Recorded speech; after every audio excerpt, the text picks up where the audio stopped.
her hair, of the flat channel between her breasts, and the ambrosia sweat that dripped from them onto my face. It surrounded me, carried me far from myself. I swept my thumb up and round and brought it to my lips. My eyes sought hers to share my tasting of her. She was kneeling over my hips, drawing me inside with the chaotic abandon that had never failed to startle me when the rest of her life was so ordered.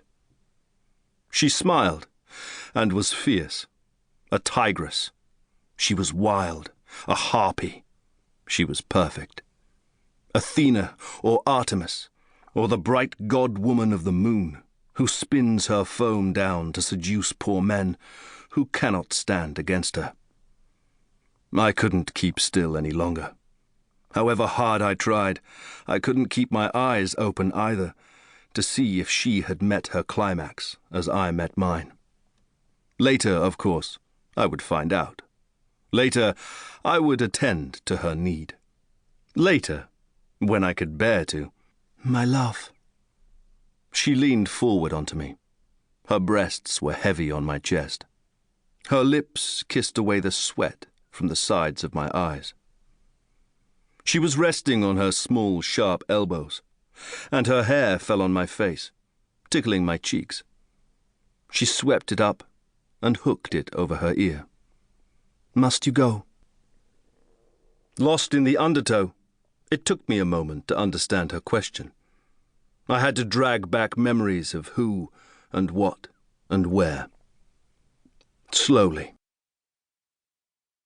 We were in Greece, on the island of Kos, in exile for the sin of sleeping under the spell of a song. The sleep was mine. The song had been the emperor's, and Nero was not kind to men who offended him.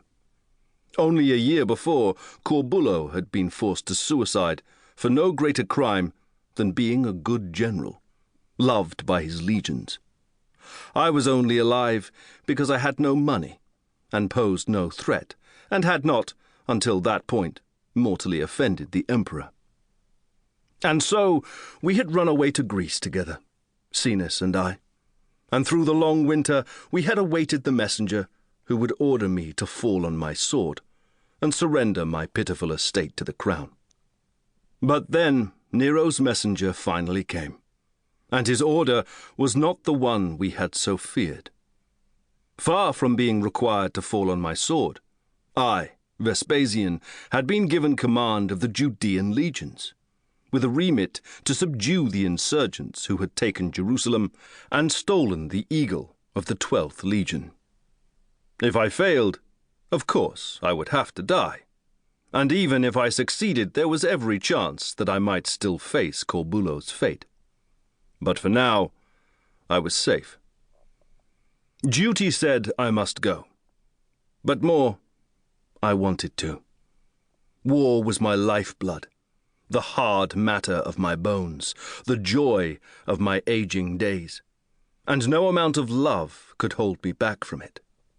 I tried to speak, to tell her so, softly, and could not. Nearby, a man groaned. I am ashamed to say it took me some time to realize that the voice was my own, and that it bounced back to me soft with the echoes of goatskin, not crisp from a plaster wall, that the scents around me were not of strawberries at all, but the autumnal fragrances of the legionary encampment, old fire smoke, men's sweat, honed iron, and rusting armor. Everything was rusted here, in Judea, because I was here in my tent, not there on Kos. And here was a mile south of the Syrian border, and more than a year had passed since I had last lain with Cenis. I was a general in command of Nero's armies. 3 legions were camped with me and 2 more with Mucianus, half a day's march away. I had been wounded twice in the past year.